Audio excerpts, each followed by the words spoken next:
Hello, everyone. Welcome to the Lake Ann Camp Life at its Best podcast. My name is Caleb Andrist. I'm going to be talking to you today about 15 of the top questions that we get almost on a daily basis here at the camp for Summer Camp 2024. So here we go. Let's start right at the beginning.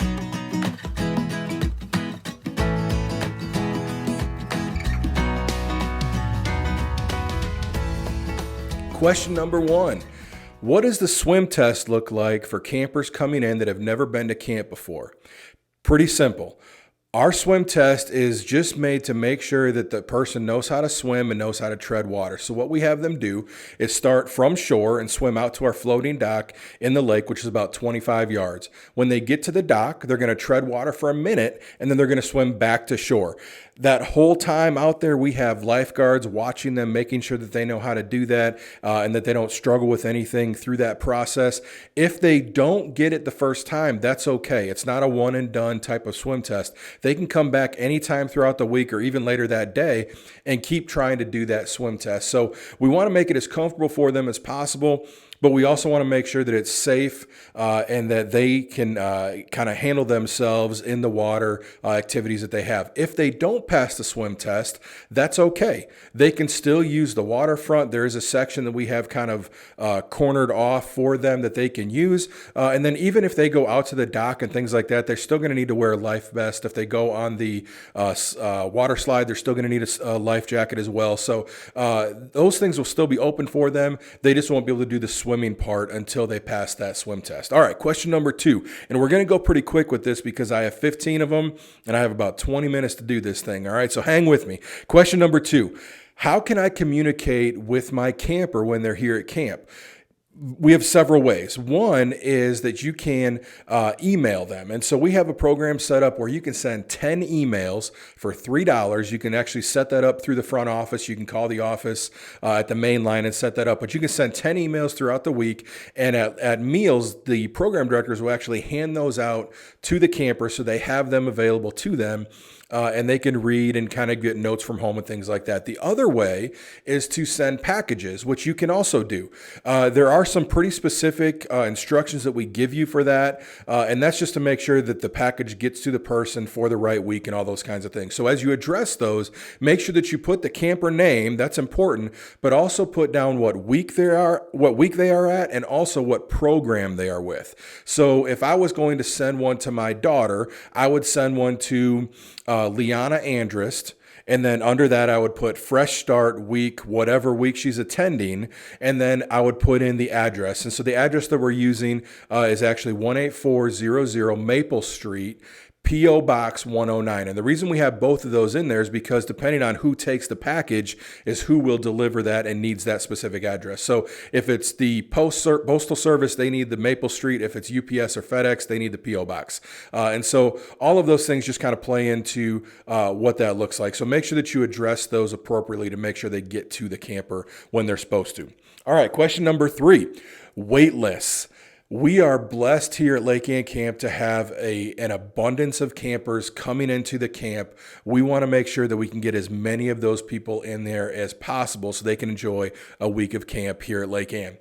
Unfortunately, sometimes weeks fill up pretty quickly, and so there's a wait list. So we get asked quite a bit, well, what happens if I go on the wait list? How does that work? What can I do to make sure that my child is on the wait list? So this is how it works.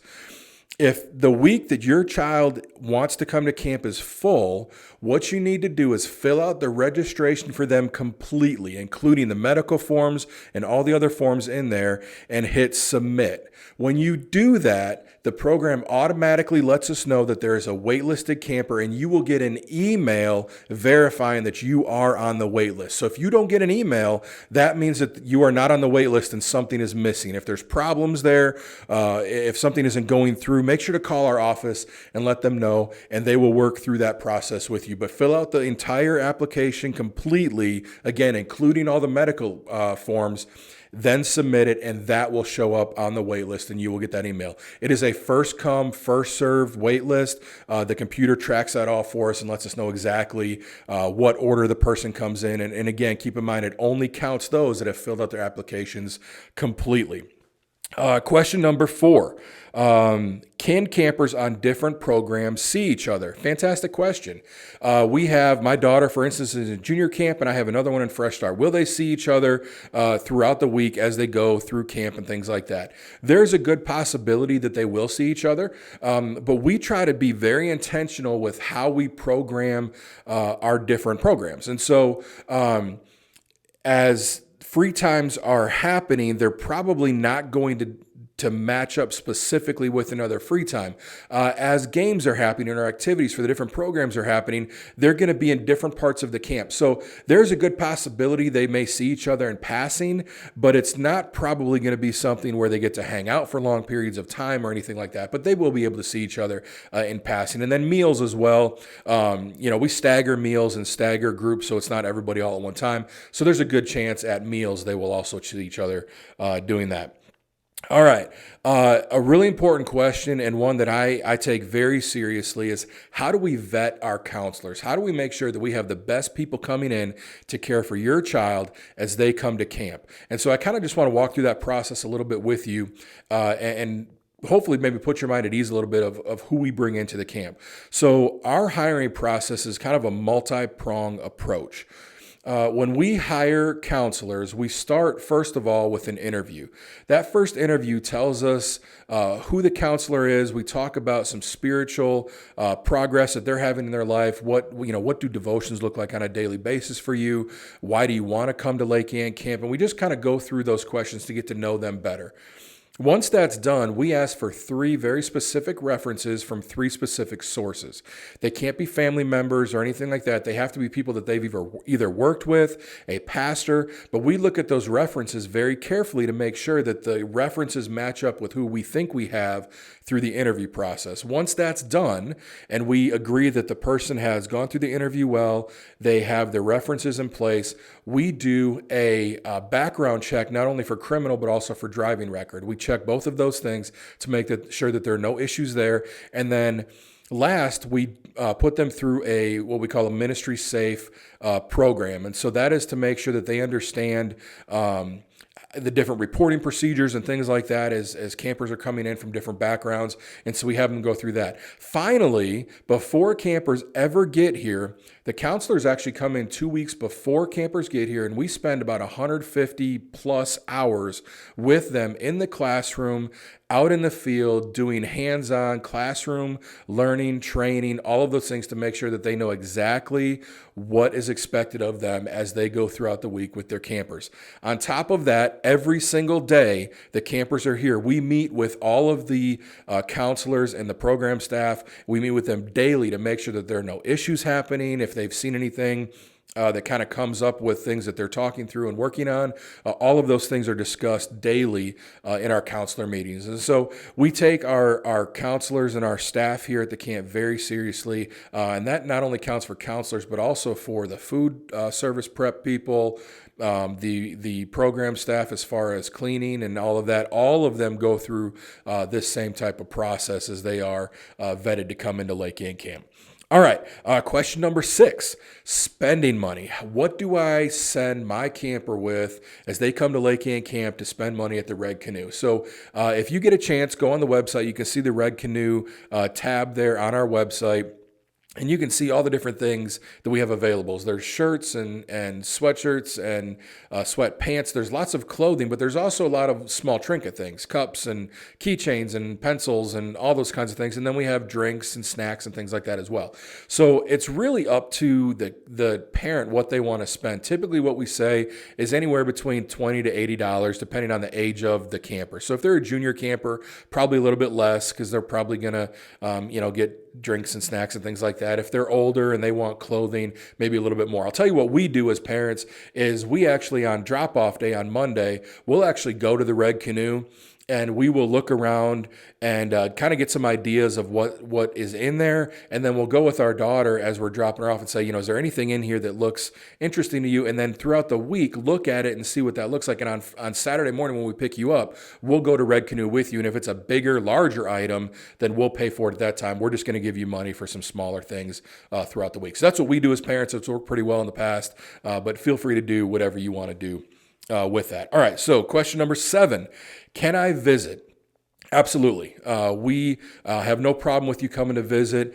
We do ask that it is during regular business hours, so Monday to Friday, 8 a.m. to 5 p.m. When you come to the camp, we do ask you to come through the Welcome Center, check in with our staff, and you will get a lanyard that you'll get to wear throughout the camp. Our staff are trained to look for people who don't have lanyards, and that's just a safety thing. We want to make sure that the people on camp are people that are supposed to be on camp, and if anything looks suspicious or out of place, they immediately contact me or the executive director, Ken Riley, and we go investigate that immediately. So make sure that you stop into that front office and check in with them and get a lanyard to wear around the camp. All right, we're going to keep going here. Question number 8, let's talk about cell phones. Cell phones we absolutely allow here at the camp. We found that over the years, there's kind of a sense of comfort from the parents and the campers both, knowing that they can get in touch with each other. We saw that especially prevalent after 9/11 and then also with COVID and things like that. We want to make sure that you can communicate back and forth with your camper. We do, however, ask that on Tuesdays and Thursdays, the campers don't have those cell phones with them. We call them tech-free Tuesdays and Thursdays. So they'll have them in their cabin, but they won't have them on them. Also, we want to make sure that the campers are getting the best experience they can here at the camp. And so we just ask them to use them as needed, but we want to kind of keep them away from it as much as possible. And so we allow them to have it, but we try to encourage them not to use it unless they're, relaying something to you as a parent or whatever the case may be. If there's any questions with cell phones, I'll be free to answer those over the phone or whatever. We can talk through that and kind of discuss that further. All right, number 9, special diets. We know that as times progress, we have more and more allergies coming up, and campers are dealing with those on a regular basis. So we want to make sure that you understand that as a staff at camp, our food services director, Cody Ryan, is very good at what he does and making sure that he absolutely works with those food allergies as best as possible. So I put a list down here of things that we typically see on a weekly basis, but we have gluten allergies, soy, nuts, eggs, corn, all of those kinds of allergies. We are very familiar with and are able to work with those. I will say this though, we are not a nut-free facility, so they are prepared on separate tables using separate appliances, but it is not a nut-free location, and so keep that in mind as well. If you have any questions about that at all, contact our front office and he can put you in touch with Cody Ryan, our food services director, and work through that with you. All right, so question number 10, what does a typical day look like at camp? This is fun. Every program has something different that they do. And so it just kind of depends on what program you're looking at to see what your program does on a day. But I'll just give you kind of the very broad overview. And then what we're actually going to do starting soon is a weekly podcast release for each specific program. So I've already recorded one with my daughter for junior camp. This will be her second year at junior camp. And I recorded one with my other daughter for junior high camp. She's done that for 2 years. So we're going to go through each program: junior, jump start, junior high, fresh start, senior high, and then reborn rangers. We're going to go through every single program to kind of give you an idea of what they look like on a daily basis. And some of those we'll talk with campers, some we'll talk with the program directors. But if we're looking very broad at what our day looks like, our day always starts with flag raising. From flag raising, we're going to go to the dining hall and have our breakfast.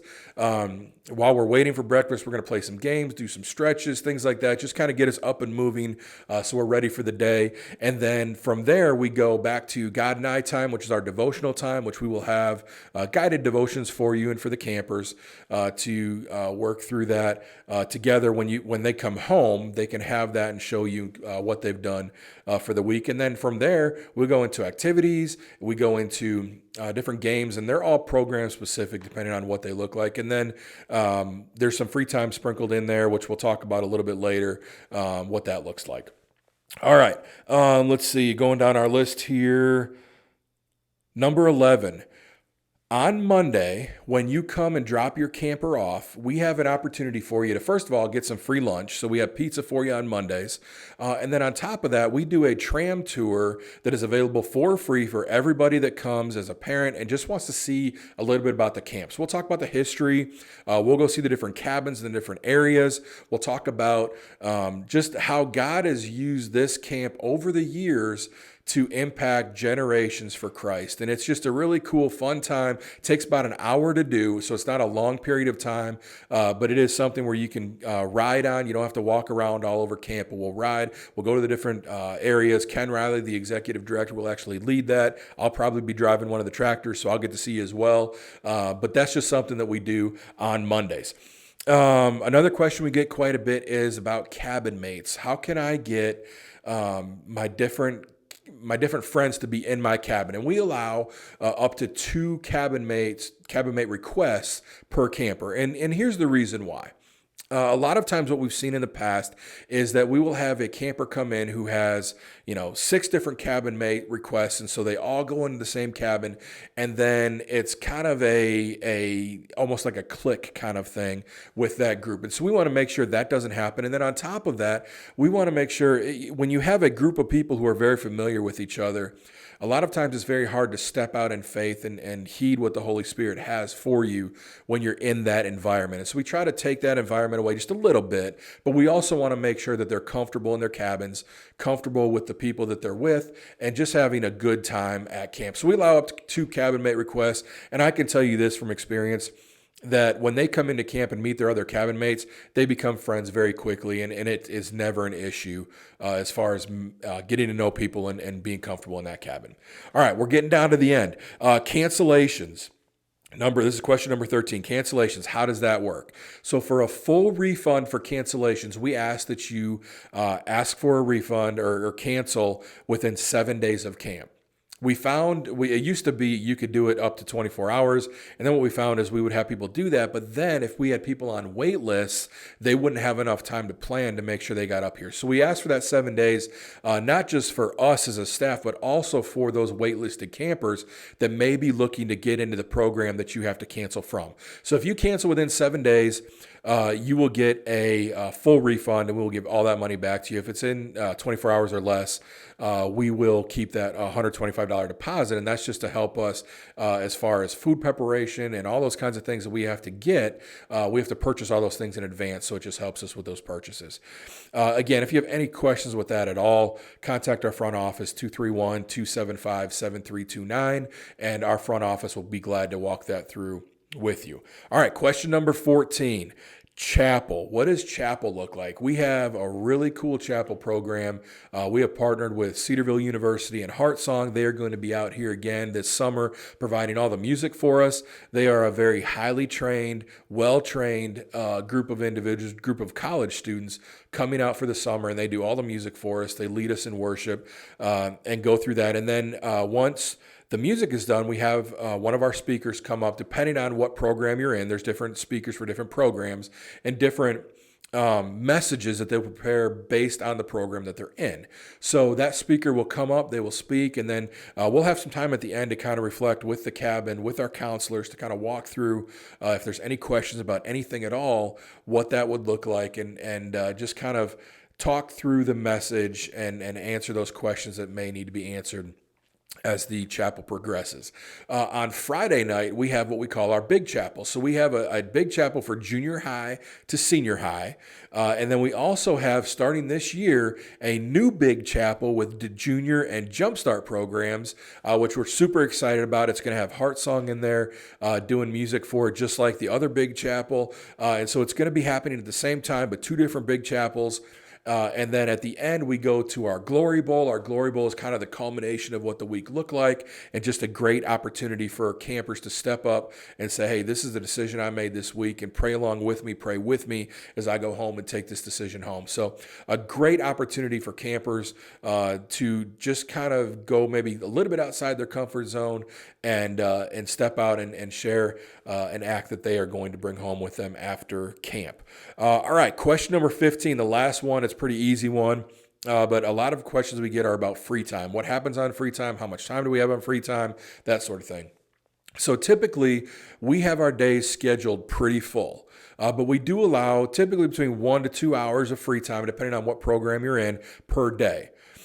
Depending on what program you're in, again, if you're a junior camper, pretty much everything is going to be done with the counselor. And so even the free time activities we're going to have with the junior counselor. And so with them being a younger age, that fourth to fifth grade age, we want to make sure that they're comfortable with each other and don't get lost, with all the different activities that we have on camp, and just kind of stay together. So junior camp will be with the counselor, and they'll kind of go around and do different things. As you get older, we allow a little bit more and more time to do free time activities. For instance, for senior high, we may have a reflection time that's considered free time, but it's really time to think about what has happened at camp and things like that. So that's kind of what free time looks like. Again, it changes from program to program, but typically 1 to 2 hours is what you'll get for free time. So thank you so much for watching this. Again, starting soon, we're going to have a week by week what each program looks like, starting with junior camp, working all the way up to senior high. We're going to have some cool guests looking at those things. So thank you again for watching this. If you enjoyed this, please do me a favor, like and subscribe to this on YouTube. Share it with your friends. Share it with anybody who may be coming to Lake Ann Camp. We want to get the word out there. We want this to be as seamless as possible as we go through this process together. So thanks for watching, and I can't wait to see you soon.